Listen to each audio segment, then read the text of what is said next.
Tonight, when the sun goes down, you will flip a switch. Light will flood the room.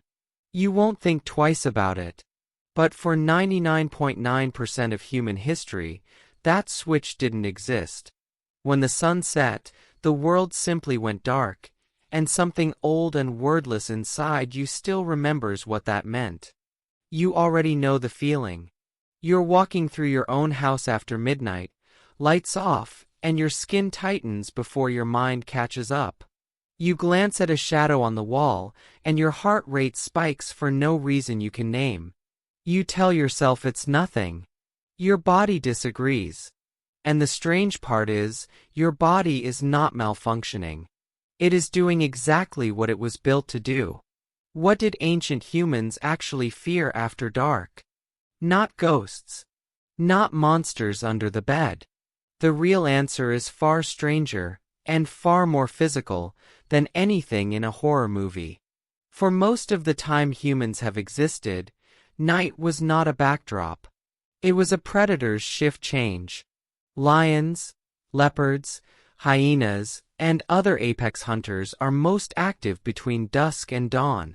Human eyes, by contrast, are some of the worst low-light vision in the animal kingdom. You can't see in the dark. They can. That mismatch is not a metaphor. It's a biological fact. Your ancestors lived inside of every single night for hundreds of thousands of years. So picture it. A small group of early humans, gathered close to a dying fire. No walls. No locks. No streetlights. Just the sound of the grass moving somewhere beyond the firelight, and no way to know what's making it move. Is it the wind? Or is it something that sees you perfectly while you see nothing at all? This is the exact problem evolutionary psychologists Marty Hasselton and David Buss describe in what they call error management theory. Here's the plain English version. Your brain is constantly making bets under uncertainty, and it has to decide which mistake is cheaper to make. Mistake 1. You hear a rustle, assume it's a predator and run. It was just the wind. You wasted a little energy. Mildly embarrassing. Mistake 2. You hear a rustle, assume it's the wind, and stay still. It was a predator. You don't get a second chance. Over hundreds of thousands of years, only one of those mistakes kept getting made by the people who survived to have children. Guess which one? This is why your brain is not actually built to find the truth. It's built to make the cheaper mistake, over and over forever. Biologist Randolph Ness, who studies evolutionary medicine, calls this the smoke detector principle. A smoke detector that misses one real fire is a catastrophe. A smoke detector that screams over slightly burnt toast is just annoying. So evolution, like a smart engineer, deliberately overtuned your alarm system. It would rather have you jump at 100 shadows than miss one real threat. That's not a flaw in your nervous system. That's the design spec. Now here's where it gets interesting, because this isn't just a story about ancient savannas. Scientists have found the actual mechanism still humming away inside your skull, right now tonight. In 2021, a team at Monash University in Australia, led by researcher Elise McGlashan, used brain imaging to study what happens to the amygdala, the brain's threat detection center, when light hits your eyes. What they found was striking. Light doesn't just help you see better. It actively suppresses activity in the amygdala. Turn the light on, and your brain's alarm system quiets down, almost instantly, before you've consciously processed anything about your surroundings. Think about what that means. It means the relief you feel flipping on a light switch isn't just psychological comfort. It's a measurable, biological dimming of your own fear circuitry. Your ancestors didn't have light switches. They had fire. And fire did the exact same job. It didn't just illuminate the camp, it physically calmed the most ancient alarm system in the human brain. This is also why the fear shows up so early in life, often before a child has ever heard a scary story. Researchers studying childhood fears have found that anxiety about darkness tends to peak somewhere between the ages of 3 and 6, a window when a child's independence is expanding faster than their real-world experience. They're old enough to wander. They're not yet equipped to evaluate real danger. So the alarm runs hot, just in case.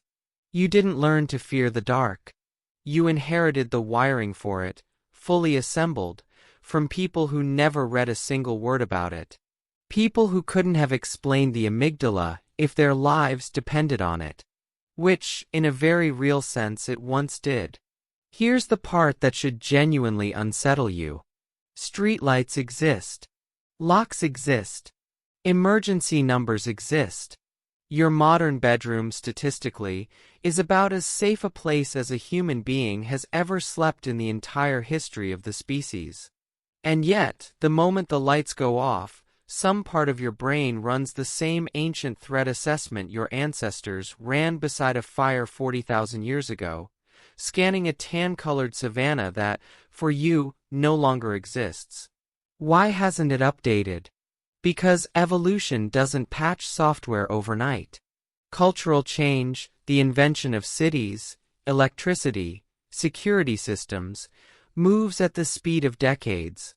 Genetic change moves at the speed of tens of thousands of years. Your circumstances modernized in a single century. Your nervous system is still running on hardware built for the savannah. So when you feel that prickle of unease walking past a dark doorway, you are not being irrational. You are hearing a message relayed across roughly 300,000 years of human ancestors, each one passing the same instruction down the line. When you can't see, assume the worst, because the cost of being wrong was never just embarrassment. It was extinction, one careless person at a time. There's something almost moving about that, if you sit with it. Every time your pulse jumps at a shadow, you are, in a small and strange way, hearing from every single ancestor who ever survived a night they couldn't fully see through. The fear isn't a glitch in the system. It's a message. And the message has been arriving, unbroken, for as long as there have been humans to receive it. Tonight, when the sun goes down, you'll flip a switch without thinking. But somewhere underneath that small automatic motion, a much older self is still watching the dark, still running the same calculation it has always run, still grateful, in a way you'll never consciously feel, that the light came on in time. If that changed how you see your own fear, here's something else your brain has been hiding from you. The next video reveals the real reason behind one of your most automatic, unexplained behaviors, and once you see it, you won't be able to unsee it anymore.